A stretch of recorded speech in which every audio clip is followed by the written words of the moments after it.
Today's recipe, meatballs without breadcrumbs.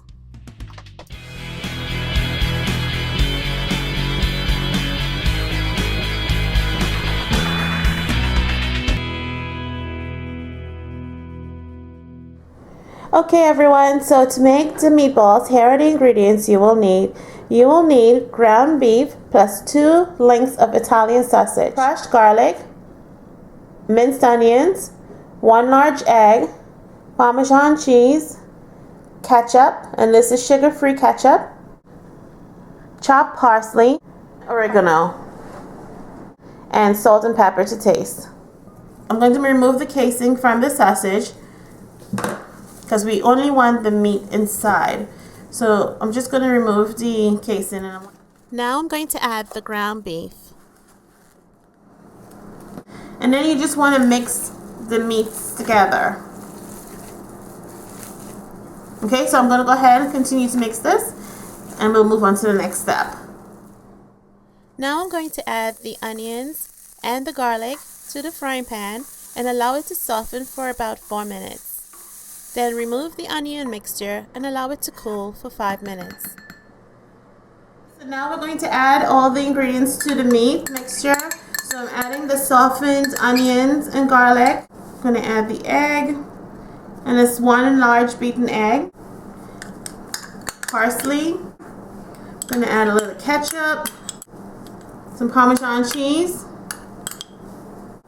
Next I'm going to add the oregano, the pepper, and the salt.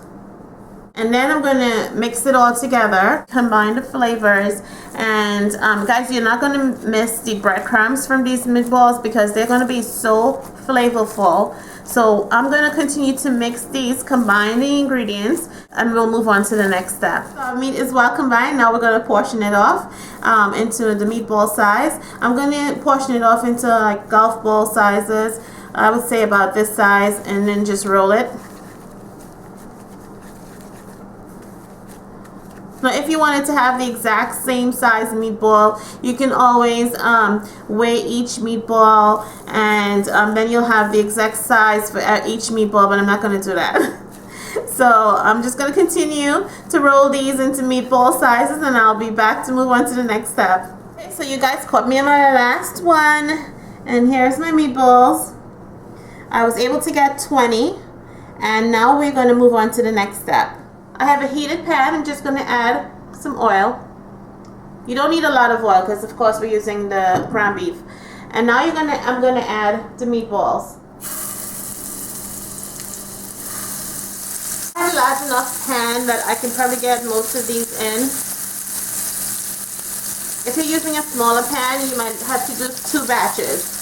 But the main thing here is we want to get a nice brown color on each side. I'm going to let these cook for a couple of minutes on each side. Let them get that nice, rich brown color. And then we'll move on to the next step. Okay, so now I'm going to give these a little flip.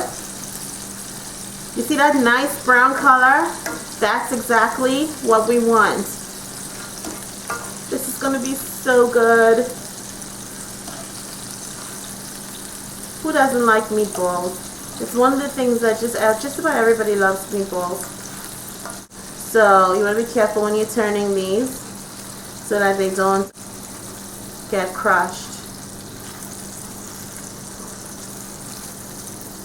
Because we're not using any breadcrumbs, so they're a little bit more delicate than the regular meatballs. But I'll tell you something, they still have that great flavor, and that's all that matters, right guys? Okay guys, so our meatballs have been cooking, and I'm going to add the tomato sauce. So we're going to let the sauce come to a low boil. Then when you see that, you want to lower the heat, and you want this to cook for about 15 to 20 minutes in the sauce. And then I'll be back with the finished product.